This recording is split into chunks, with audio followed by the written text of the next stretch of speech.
Bem-vindos ao canal, meus irmãos. Peço que vocês compartilhem esse vídeo, que vocês curtam o vídeo, comentem e, caso não sejam inscritos, aqueles que estão aqui nos ouvindo nesse vídeo, se inscrevam. E aqueles que já nos acompanham, mas não se inscreveram no canal, eu convido gentilmente a se inscreverem no canal para nos ajudar, ok? Fazendo isso, você estará cooperando com o reino de Deus, ok, irmãos? E nesse vídeo, nós queremos tratar de um assunto, eu diria, multipolêmico, de relevância mundial e que também causa, um certo temor frio no coração de muitos homens na atualidade, ok? Vamos ler antes de propriamente abordarmos o conteúdo, que será um conteúdo muitíssimo objetivo e, eu diria, antitético, não é? Onde queremos retirar essa aura, certo? De uma estética retórica muitíssimo sentimental. Então nós iremos aqui ler, abra sua Bíblia, não é? No livro de Deuteronômio, né? Deuteronômio, o último livro da Torá, no capítulo 18, versículo de número 10. Assim está escrito: entre ti não se achará quem faça passar pelo fogo a seu filho ou a sua filha, nem adivinhadores, nem prognosticador, nem agoureiro, nem feiticeiros, nem encantador, nem quem consulte a um espírito adivinhador, nem mágico, nem quem consulte os mortos. Pois todo aquele que faz tal coisa é abominação ao Senhor. E por estas coisas, e por essas abominações, o Senhor teu Deus os lança fora de diante de ti. Amém. Então, lido esse texto, nós já deixamos muito claro aqui que, de fato, e não só aqui, inclusive em todo o percurso, em todo o centímetro histórico do cristianismo, ele opôs-se veemente e com contundência atroz e objetiva à feitiçaria e, de uma forma todo abrangente, ao próprio paganismo ou à cosmovisão pagã. Okay? No entanto, nós entendemos que, de fato, existe uma certa fragilidade psicoemotiva na aura cultural de nossa época, que tratar de um assunto como esse eu diria, estilhaça imediatamente, machuca imediatamente, ok? E, no entanto, a intenção e o objetivo da palavra de Deus não reside nessas, eu diria, particularidades insignificantes. Deus, ao falar dessa forma, ele está simplesmente impondo um limite, uma antítese entre a espiritualidade bíblica ou a espiritualidade da luz contra a espiritualidade não cristã ou a espiritualidade das trevas, não é? Então não se trata de uma questão puramente subjetiva, mas de uma questão puramente objetiva, não é? Coisa que, aliás, na bruxaria não tem a primazia, não é? Quando na realidade elas se preocupam e realizam os seus rituais, suas práticas e evidenciam, estabelecem e debatem, compreendem suas crenças com a ênfase na interioridade, não é? O cristianismo é o exato oposto. A crença cristã, ela é pura objetividade, eu diria logocêntrica, não é? A palavra de Deus, ela é absolutamente objetiva. Ela não está aberta a uma discussão interior de sua validade ou de suas virtudes epistemológicas. Então, dito isso, nós iremos abordar a coisa aqui brevemente com um rápido olhar histórico. Nós vemos que no século XX, e isso sempre se retorna nessa tendência, né?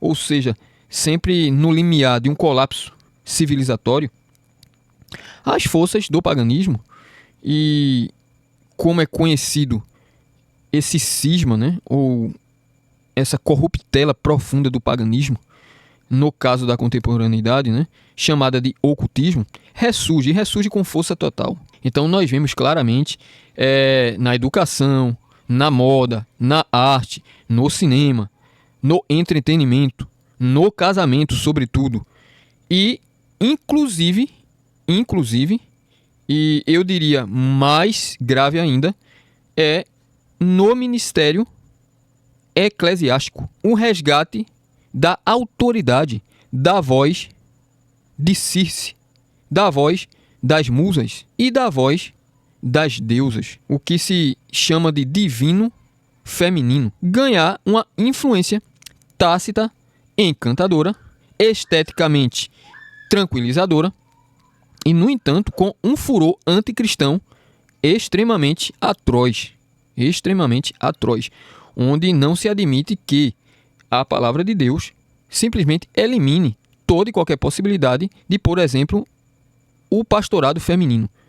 O pastorado feminino é uma coisa que aqui no Brasil tem ganhado bastante força, infelizmente, e em todos os âmbitos ou círculos cristãos, o que é totalmente errado, herético, abominável aos olhos do Senhor. Isso não existe dentro da teologia reformada ortodoxa. Então, essa questão de pastorado feminino nada mais é do que a influência do espírito pagão feminino no meio cristão. Quer dizer, é algo que deve ser combatido, é algo que deve ser realmente retirado, arrancado em sua raiz do meio cristão, caso não se queira estar sob a ira de Deus.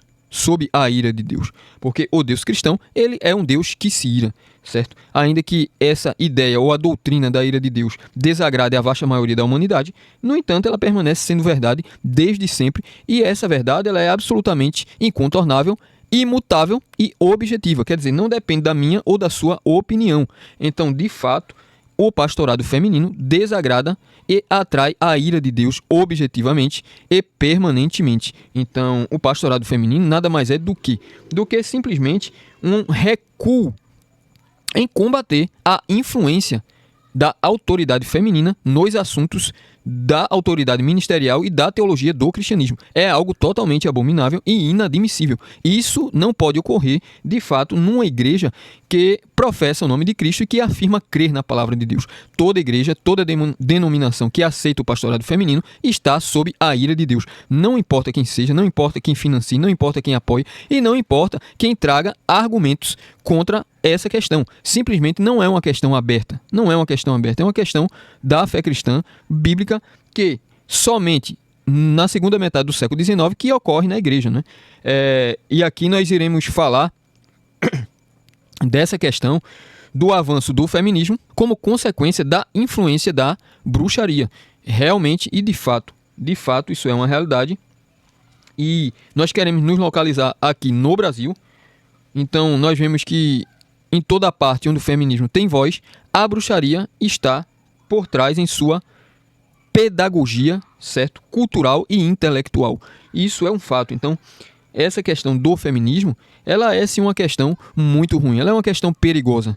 De fato, ela é uma questão perigosa. Não se trata aqui do que as feministas ou bruxas apontariam, né? De um machismo sanguinário e misógino.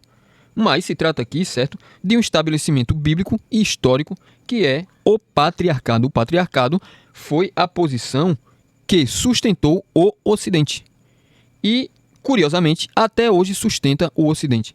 Visto que os milionários, bilionários, metabilionários, a classe científica, a classe cultural, os intelectuais, em sua maioria esmagadora, permanecem sendo homens e não mulheres.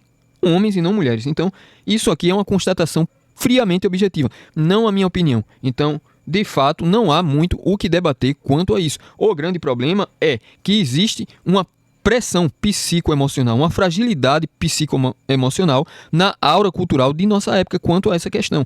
Como se a mulher ela fosse, de fato, certo, detentora de direitos ou mesmo de uma natureza divina, enquanto o homem nada mais é do que um verme inferior e maléfico que tenta cobiçar-lhe a divindade. E, no entanto, nada mais longe da verdade, né? Nada mais longe da verdade. E note que eu não exagero, né? Porque na crença, o centro da bruxaria, né? O centro teístico da bruxaria é exatamente o Deus e a deusa, né? No entanto, o detalhe essencial distintivo aqui é o seguinte, é que o Deus, ele é parido pela deusa. E a deusa, ela é conhecida na bruxaria como Hécate, Astarte, Astarote, Diana, Brigitte, para citar aqui os celtas, e assim por diante. Cada cultura há uma identidade distinta da deusa. No entanto, a deusa é o princípio divino superior e eu diria assim, é detentor da preeminência, não é? Então, a bruxaria americana, obviamente, influenciou muito aqui no Brasil, né? Nós temos, certo? Já na era moderna, o resgate e a difusão no Ocidente de algumas raízes identitárias da bruxaria, como, por exemplo, bruxaria egípcia, bruxaria xamanista, bruxaria druida, bruxaria dânica, bruxaria wicca e assim por diante, não é? Então, a bruxaria, em várias vertentes, tem se espalhado no Ocidente e tem se espalhado graças à força política e econômica do movimento feminista. Então, para combater o feminismo, certo? Sobretudo, e com máxima eficácia, é necessário antes combater a bruxaria.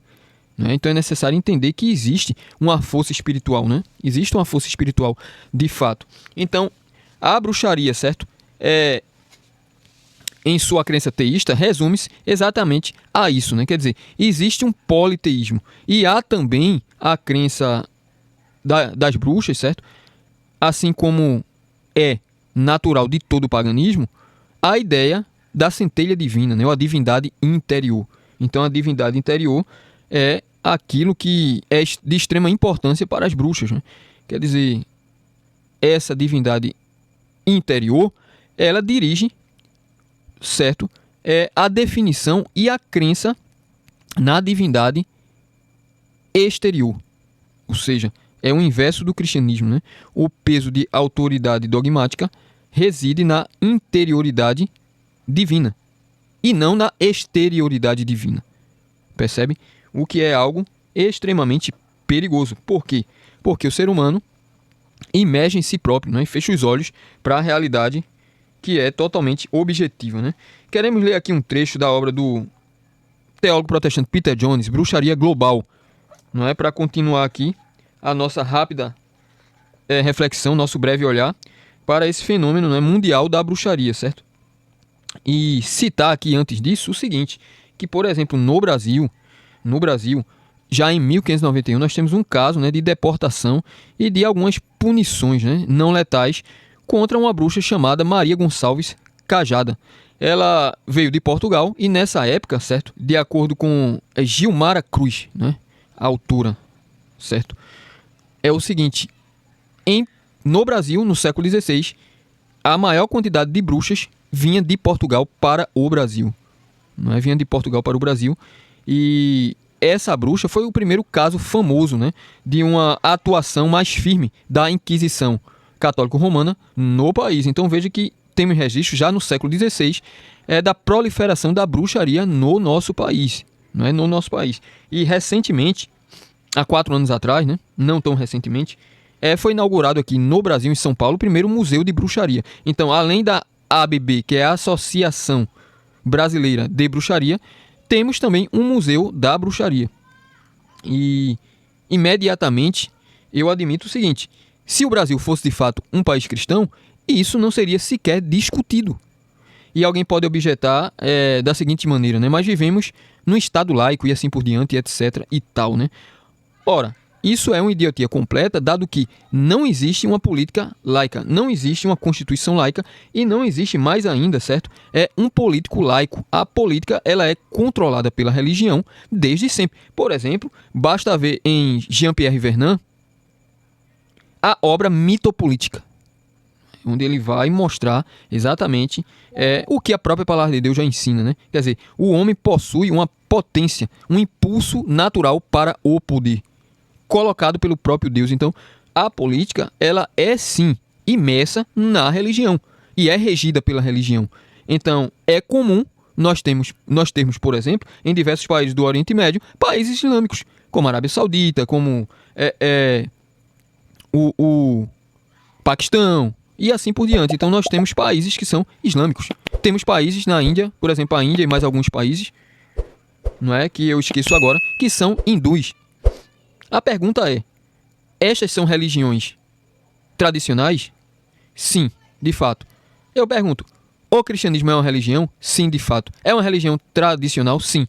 Por que o cristianismo não possui nações cristãs. Então, esse é o ponto. Obviamente que o cristianismo, ele versa e ele exige uma nação cristã. Ele exige uma nação cristã. Isso é uma coisa absolutamente herética e incorreta da parte de teólogos que leem a palavra de Deus de forma totalmente descompromissada, rasa, burra, idiotizante e assim por diante. A palavra de Deus, o cristianismo, ele requer nações diante de Deus, nações para o próprio Deus. Isso é absolutamente bíblico e, portanto, invencível do ponto de vista dogmático e incontornável do ponto de vista objetivo e histórico, inclusive, né? Nós já tivemos na história, por exemplo, a Armênia, no século II, tivemos, inclusive, a Etiópia, Geórgia, no século III ou IV, a Escócia, nações, de fato, cristãs. A nação inteira cristã. Então, claro que isso é um boicote ao cristianismo, essa ideia de Estado laico, né? Um Estado laico e etc., em favor, exatamente, das tradições pagãs. Isso é mais do que claro. Isso é mais do que claro. Isso é óbvio. Isso é necessariamente óbvio. Isso não é teoria da conspiração, isso não é forçação de barra, isso não é simplesmente uma defesa apaixonada. Isso é um fato bíblico e é um fato histórico a um só tempo, certo? Então nós não estamos aqui discutindo, certo? Simplesmente certas, digamos, hipóteses. Não estamos discutindo hipóteses. Então, de fato, voltando aqui à questão do Brasil, já desde os primórdios, o Brasil acolhe em seu seio como crença, né, a bruxaria. E, de fato, a bruxaria ela é uma religião. Né? Ela é uma religião da natureza. Né? Uma religião da natureza, certo? Onde, de fato, a natureza ela é vista como sendo a própria deusa, né? E assim por diante. Então, no Brasil contemporâneo, isso não é levado em conta dentro do contexto cristão. Isso não é levado em conta exatamente porque, de fato, a maioria dos líderes, a maioria dos pastores atuais, além de serem extremamente ignorantes, eles são instados, certo? A não mencionarem, a não se interessarem, a não se oporem, a não falarem, a não sequer permitirem eles próprios e a igreja a violentarem, não é, o direito religioso de crenças conflitantes com o cristianismo. Não é? Então, isso é uma covarde obediência a homens e não a Deus. A palavra de Deus ela condena peremptoriamente a prática da bruxaria. Então, a bruxaria é um assunto extremamente sério aos olhos do Deus Todo-Poderoso. Deus não tolera a bruxaria. Esse é o ponto. Então, isso não é um ponto em que a igreja pode mudar, pode discutir, se não assentir. Aqui nós não estamos num debate. Aqui nós estamos diante de uma ordem direta, um comando direto de Deus. E isso não mudou. Obviamente isso não mudou, né? Por exemplo, ainda em 1765, em Olinda, nós temos casos, certo, de banimentos, não é, por conta ou digamos, efetivamente, diretamente da Inquisição, de bruxas no Brasil que foram banidas, certo? Proscritas, né? Presas para prestarem conta, se não falha a memória, na Espanha, certo? A Inquisição, veja, na segunda metade do século XVIII. Ainda temos casos aqui onde vigorava a lei, não é, contra a bruxaria. Por exemplo, na Inglaterra, apenas em 1951, que foi revogada a lei anti-bruxaria na Inglaterra. E a Inglaterra é um país de origem pagã, não é? De origem vastamente pagã, a Inglaterra, né? A Grã-Bretanha, etc. Então, apenas no século XX. No Brasil, eu não sei exatamente, mas sem dúvida, muito antes, isso foi derrubado, né? Muito antes, essa questão da criminalização da feitiçaria ou da bruxaria foi retirado aqui do Brasil, sem dúvida, né? Então, é uma situação extremamente terrível do ponto de vista teológico, cultural, social e etc. E etc. Por quê? Porque a bruxaria ela não está errada, certo? Apenas do ponto de vista moral, ético-moral, certo? O que já é imensamente essencial do ponto de vista da gravidade. Mas ela está, inclusive, errada do ponto de vista teológico e antropológico. certo? Então, aqueles que gostam de romantizar, aqueles que gostam de suavizar, minimizar o problema da bruxaria, estão no Brasil simplesmente opondo-se à santidade de Cristo e ao avanço do seu reino. Então, o Brasil é um dos países hoje mais contaminados pelo espírito da bruxaria, certo? É um dos países que, de fato, são um desserviço para o reino de Deus e de Cristo, de fato, né? Inclusive, recentemente, eu estive discutindo, né, de forma, obviamente, antitética, certo? Antagonista, com duas figuras na internet que declaravam-se, né, aí do movimento wicano e etc e tal, e estavam defendendo coisas abomináveis, né? Abomináveis. Vamos ler aqui, irmãos, um trecho do livro para nós fecharmos aqui essa breve nota de repúdio a essa questão tão solene. Note que o teor do vídeo em nenhum momento é político, racial, puramente ético ou mesmo social, mas puramente teológico. Puramente teológico. Então, misoginia não está contida aqui como elemento apologético, ok? Mas a teologia reformada, certo? Teologia reformada. Então, lemos, portanto, na página 53 está escrito o seguinte: a historiadora da espiritualidade feminina, Cynthia Eller, descreve o potencial dos encantamentos. O poder da magia é poder bruto, desenfreado. É a capacidade de matar ou curar, amaldiçoar ou abençoar. A magia é moralmente neutra. Um simples processo de causa e efeito. Mas nas mãos erradas, pode ser como um dispositivo termonuclear no bagageiro do carro de um terrorista. Então é uma descrição, né, de advertência, que contém um erro aqui muito grave, que é a questão da neutralidade moral. Muito pelo contrário, a bruxaria não possui neutralidade porque ela é de matriz politeísta. Ela é de matriz politeísta. Mas nós vemos claramente que a autora, a Cynthia Eller, claro que não só ela, né, centenas de outras, admitem o realismo mágico presente na magia. Então nós não estamos discutindo aqui nem se bruxas existem, mas nós estamos aqui discutindo de que reside um poder real e efetivo na prática da bruxaria. E esse poder é o poder demoníaco. É o poder demoníaco. A maioria, né, principalmente da bruxaria moderna, abordam, né, dado a sua raiz neopagã, a existência da deusa como um elemento mítico, simbólico e nada mais. Mas, no entanto, numa época pré-moderna, certo? A opinião era visceralmente e absolutamente oposta a essa opinião. E, portanto, a maioria de ditas bruxas em seus covens estão flertando com um mal totalmente real e incontrolável. Absolutamente incontrolável.